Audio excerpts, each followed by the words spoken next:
لیکن جب اطاعت بھی اسی کی کرنی ہے اور بندگی بھی اسی کی کرنی ہے تب یہ کام بہت مشکل ہو جاتا ہے. تو اس راستے میں استعانت کی ضرورت ہے بھی.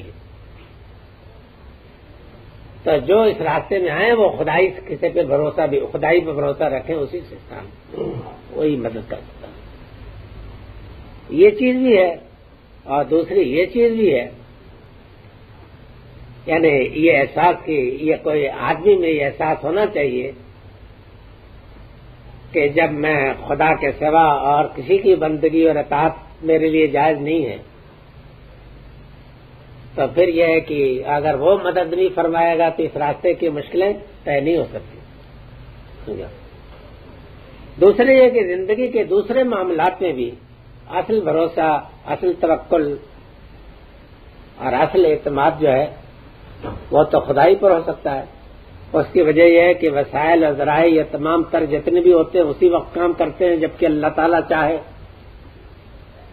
آپ کتنی اچھے اچھے خواب دیکھیں لیکن ساری عمارت دھڑم زمین پہ گر پڑتی ہے اچانک, اور آپ کو گمان بھی نہیں ہوتا کہ یہ کس طریقے سے گر پڑی.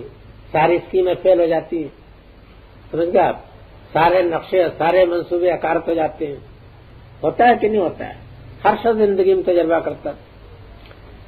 تو اس کی وجہ یہ ہے کہ بلا شبہ انسان اس دنیا میں اسباب و وسائل سے قطع نظر تو نہیں کر سکتا, لیکن اصل معاملہ خدا کے اختیار میں, ہر چیز میں بالکل خدا کے اختیار میں 100%. کبھی بھی تدابیر اور وسائل پر اتنا اعتماد نہیں کر سکتا کہ آدمی یہ سمجھ جائے کہ میرے اگر تدابیر اور وسائل میرے مکمل ہے تو لازماً مجھے اس میں کامیابی ہو جائے گی. یہ نہیں, بالکل غلط. واقعہ یہی ہے کہ برتوکل دانوی اشتر بے بند, سمجھ گئے آپ. اونٹ کو باندھ دیجئے تب خدا کے اوپر بھروسہ کیجئے, سمجھ گئے آپ. خدا کے اوپر بھروسہ جو ہے تدابیر و وسائل کے ساتھ تو ہوگا لیکن اصل بھروسہ تب خدائی کے اوپر ہے, خدا کے سوا اور کوئی نہیں کچھ کر سکتا. اب اس کے بعد یہ فرمایا کہ ایاک نعبد و ایاک نستعین, یہاں تک وہ پہنچ گئے. اس سورہ کے متعلق جو حدیث میں اس سورہ کا جو تجزیہ کیا گیا ہے نا, تو پہلی جو ہے تو اس کے متعلق تو حمدنی ربی میرے حمدنی عبدی, میرے بندے نے میرا شکر ادا کیا, اور مجدنی عبدی شاید ہے میرے بندے نے میری عظمت بیان کی, سمجھ گیا آپ. اور اس کے بعد جب یہ ٹکڑا آتا ہے تو اس کے متعلق ارشاد ہے, کیوں جی میں غلط تو نہیں کہہ رہا ہوں, اس کے متعلق ارشاد ہے کہ ھذا بینی و بین عبدی, یہ میرے اور میرے بندے کے درمیان مشترک. یعنی اب تک تو بندے نے جو کچھ کہا وہ میری شان میں فرمایا, اور اب جو بات اس نے کہی ہے اس میں میرا بھی اعتراف کیا ہے اور اپنے لیے مانگا بھی ہے. والے عبدی ما سالا, یہ بھی ہے, اور میرے بندے کے لیے ہے وہ جو اس نے مانگا. سمجھ گیا آپ. اللہ میاں خود ہی فرماتے ہیں, یعنی میرے بندے نے اگر ایاک نعبد کے ساتھ ایاک نستعین جو کہا ہے نا, تو میری مدد اور میری اعانت اس کے لیے ہے, اس کو حاصل. یہ واقعہ ہے کہ اگر سچے شعور اور سچے احساس کے ساتھ یہ دعا زبان پہ جاری ہو تو ہر نماز میں جب آپ یہ پڑھتے ہیں, جب بھی پڑھیں گے, وہ اللہ تعالیٰ یہ فرماتا ہے کہ ولی عبدی ما سال, میرے بندے نے جو مانگا میں نے اس کو دیا. اور میرا خیال یہ ہے کہ جس بندے کو خدا کی اعانت مل گئی, اس نے جب استعانت مانگی, اس نے خدا نے کہا کہ تمہیں یہ بخشا گیا, تو پھر اس کے بعد اس کو کسی چیز کی ضرورت نہیں. پھر ہفتے اقلیم کی بادشاہی بھی اس کو ملے تو پاؤں سے ٹکرا دے, اس کو ضرورت نہیں. اصل چیز یہ ہے کہ خدا کی اعانت اس کو حاصل ہے, سمجھا.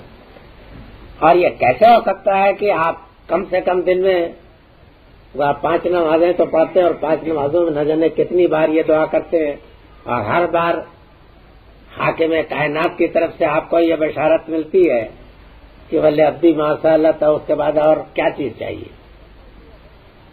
لیکن ہوتا یہ ہے, یہ بات یاد رکھیے کہ اللہ تعالیٰ سے آپ جو کچھ مانگتے ہیں وہ بہرحال ملتا تو ضرور ہے, لیکن آپ مانگتے ہیں اپنے نقشے کے مطابق، اپنے پروگرام کے مطابق، سمجھے آپ نے اپنے نوٹ بک میں جو تاریخ مقرر کر رکھی ہے اس کے اوپر۔ اللہ بھی جو کچھ دیتے ہیں وہ اپنے نقشے کے مطابق دیتے ہیں، اپنی حکمت کے مطابق دیتے ہیں، اپنے ارادے کے مطابق دیتے ہیں، سمجھے آپ۔ یہی وجہ ہے کہ دعا کے متعلق یہ ہدایت فرمائی گئی ہے کہ دعا کرو تو جلدی نہ کرو۔ یہ نہیں ہے کہ 2-3 دن آپ نے دعا مانگی، ان کا کہاں تک مانگے جاؤں جی، سمجھ گئے آپ، مانگتے مانگتے تھک گیا ہوتا ہے۔ اچھا یہ بات بھی یاد رکھیے کہ بڑے بڑے لوگوں کی بھی اس میں آزمائش ہوتی ہے، سمجھ گئے آپ، لیکن زندگی کے آخر تک جو صحیح دعا ہے وہ مانگتے رہنا چاہیے۔ دیکھیے جب نتیجہ ظاہر ہوگا تو کیا ظاہر ہوگا، البتہ یہ امر یقینی ہے کہ وہ اس شکل میں ظاہر ہوگا کہ آپ پکار اٹھیں گے کہ اس سے بہتر کوئی شکل نہیں ہوگی، سمجھا۔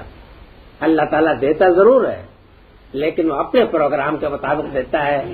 آپ مانگتے ہیں جو چیز وہ اس کی حکمت کے تقاضے کے خلاف ہوتی ہے، آپ کے لیے موضوع نہیں ہے، وہ آپ کے لیے فتنہ بن سکتی ہے، مصیبت بن سکتی ہے، وہ چیز دیتا ہے کہ جو آپ کو لیے خیر ہے، مجھے سمجھا۔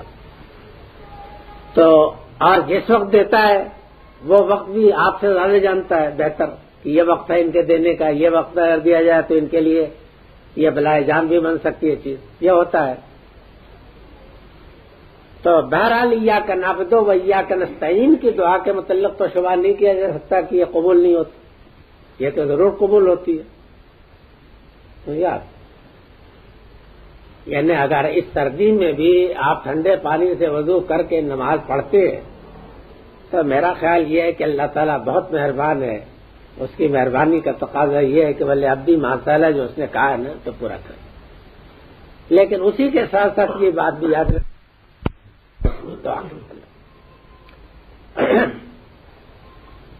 اہدنا الصراط المستقیم، سمجھ گیا۔ اب سوال یہ ہے کہ جہاں تک کہ خدا کے بندگی کا جذبہ ہے یہ تو اس کے ربوبیت کا، اس کی رحمانیت رحیمیت کے مشاہدات سے خدا کے دروازے تک تو آدمی کو لے آتی ہے چیز دھکیل کر کے۔ فرق کر لیجئے کہ وہ اپنی تحریک اتنا ذہین نہیں ہے کہ اپنی تحریک سے آئے، تو کسی داعی حق کی دعوت سے آ سکتا ہے، قرآن کے مطالعے سے آ سکتا ہے، سمجھا۔ اور دنیا میں نہ جانے کتنے محرکات ہیں کہ ان میں سے کسی محرک کے ساتھ آ سکتا ہے، لیکن اگر کوئی نہیں آتا تو اس کے معنی یہ ہے کہ وہ دل کا مختوم ہے، یعنی مطلب یہ کہ اس کے اندر کی جتنی صلاحیتیں وہ تمام کی تمام برباد ہوں۔ یہاں آ کر کے جو ہے نا انسان یہ محتاج ہوتا ہے کہ اہدنا الصراط المستقیم، یعنی اے رب تیری بندگی کا حق تو تسلیم ہے، یہ قلاضہ تو میں نے اپنے گلے میں ڈالا، اس ارادے کو میں نے یہ کرنے کا فیصلہ کر لیا، لیکن اب تو مجھے سیدھا راستہ بتا اپنی بندگی، سمجھا۔ ایک تو یہ بات معلوم ہوئی کہ یہاں تک تو انسان کی عقل، انسان کی فطرت کائنات کے مشاہدات لے جاتے ہیں، لیکن یہاں آ کر کے انسان جو ہے وہ اس بات کا محتاج ہوتا ہے کہ خداوند تعالیٰ اپنی رہنمائی بخشے، تب جا کر کے معلوم۔ دین حنیفی کے جو لوگ پیرو تھے ان کے متعلق آتا ہے کتابوں میں کہ جو ان میں سے واقعی صالحین ابرار تھے، یعنی جاہلیت کے زمانے میں جو لوگ تھے ملت ابراہیم کے پیرو تھے، جو چلی آ رہی تھی جو روایت اس کے، تو ان کے متعلق آتا ہے کہ وہ خانہ کعبہ کی دیواروں سے ٹیک لگا کر کے بیٹھ جاتے تھے اور کہتے تھے کہ یہ رب ہم کو پتہ نہیں کہ تیری عبادت کس طریقے سے کریں، ورنہ ہم تیری عبادت اسی طریقے سے۔ معلوم ہوا کہ یہ طلب ایک ہے، اور یہ بات بھی معلوم ہوتی ہے کہ اس چیز کو معین کر لینا اور جان لینا آسان نہیں۔ فلسفہ یہاں تک تو آدمی کو دھکیل کے لے جاتا ہے، لیکن یہ کہ آپ خدا کی عبادت کس طریقے سے کریں، سمجھا، اس میں چنانچہ ہے بھی بڑا اختلاف۔ تو یہ صاف معلوم ہوتا ہے کہ یہاں انسان اپنی ایک عقل کے قصور کا اعتراف کرتا ہے کہ یہ چیز میں معین نہیں کرتا۔ چنانچہ یہی وجہ ہے کہ اللہ تعالیٰ نے نبوت اور رسالت کا سلسلہ قائم کیا تاکہ وہ انبیاء آئیں اور بتائیں کہ خدا کی عبادت کس طریقے سے کی جاتی ہے۔ سمجھا؟ اور وہی طریقہ صرف صحیح ہے جو انبیاء نے بتایا ہے، اس کے سوا کوئی طریقہ صحیح نہیں ہے، سب بدعتوں سے بھرا ہوا ہے۔ ابھی آج ہی میں نے ایک اخبار میں پڑھا، کسی نے سوال کیا ہے کہ میں کیا کر رہا ہوں، کچھ حفظ کر رہا ہوں یا کیا کر رہا ہوں، کوئی دعا بتائیے کہ جو میرا حافظہ جو ہے بہت تیز ہو جائے۔ کوئی ایک دعا انہوں نے بتا دی، اس لیے الفاظ تو ہیں نا کچھ ایسے، ان کا کہ یہ 11 مرتبہ پڑھ لیجیے۔ اب 11 مرتبہ پڑھ لینے کے بعد یا 12 مرتبہ پڑھ لینے کے بعد وہ ایک مقدس حضرت بن گیا، وہ اس کے ذہن میں یہ راسخ ہو جائے گی، سمجھا؟ لیکن واقعہ یہ ہے کہ پیغمبر تو یہ بات بتاتا ہے تو ٹھیک ہے، اس لیے کہ خدا کی طرف سے بتاتا ہے، لیکن دوسرا جو بتاتا ہے اس کی کیا ضمانت؟ وہ تو ایک بدعت ہے، سمجھا؟ یہی وجہ ہے کہ بے شمار دعائیں ہیں کہ جو الفاظ جن کے بتاتے ہیں کہ ان کو کوئی تعلق نہیں ہے، اس لیے دعاؤں کے متعلق واقعہ یہ ہے کہ وہی طریقہ صحیح ہے کہ جو نبیوں نے بتایا نا، بس وہ جن لفظوں میں ہے، جن طریقہ سے بتائی ہیں۔ ایک تو یہ ہے کہ آپ اپنی کسی ضرورت کے لیے دعا کرتے ہیں تو اس کے متعلق تو شرائط معلوم ہے، کسی ناجائز چیز کے لیے دعا نہ کیے، کسی ایسی چیز کی دعا نہ مانگے جس کے آپ حل نہیں، سمجھا؟ اگر ایک صحیح ضرورت کے لیے دعا مانگتے ہیں تو یہ آپ کی عقل رہنمائی کرتی ہے، مانگیے۔ اس کے متعلق وہی بات ہے جو میں نے پہلے بتائی ہے کہ جلدی نہ کیجیے، اللہ تعالیٰ منظور ہوگا تو کرے گا اور اس پر راضی رہیے۔ لیکن یہ طریقہ نہیں ہے کہ جو راستہ بھی آپ کو کوئی بتا دے اس پر چلے۔ صراط مستقیم تو صرف وہی ہو سکتا ہے کہ جو سیدھا راستہ ہے نہ خدا تک پہنچنے کا۔ آپ کس راستے کو یہاں چاہتے ہیں؟ اسلام آباد پہنچنے کا تو نہیں نا؟ یعنی ظاہر ہے کہ آپ کا منشا تو یہ نا کہ جب اہدنا صراط المستقیم کہتے ہیں تو وہ راستہ کہ جو بندے کو تجھ تک پہنچاتا ہے، یہ ہے نا؟ تو اس تک پہنچانے کا جو راستہ ہے وہی بتاتا ہے، اور اس نے راستہ جو بتایا اپنے نبیوں رسولوں کے ذریعے بتایا، اس میں کسی اور کو کوئی دخل نہیں، سمجھا؟ میں یہ اس لیے تنبیہ کیے دیتا ہوں کہ اس میں بیشتر جو دعائیں ہیں، سمجھ گیا آپ، وہ بالکل بدعت ضلالت ہے، ان کی کوئی حقیقت نہیں ہے، سمجھ گیا؟ صحیح طریقہ وہی ہے جو پیغمبر نے بتایا ہے۔ صراط مستقیم سے مطلب وہ راستہ ہے کہ جو راستہ کے بندے کو، جیسا کہ میں نے عرض کیا کہ خدا طرف کہتا، اس کی وجہ یہ ہے کہ دنیا میں ہم جس مقصد کے لیے بھیجے گئے ہیں وہ یہ ہے کہ ایک امتحان ہے، ایک بڑا شدید امتحان ہے۔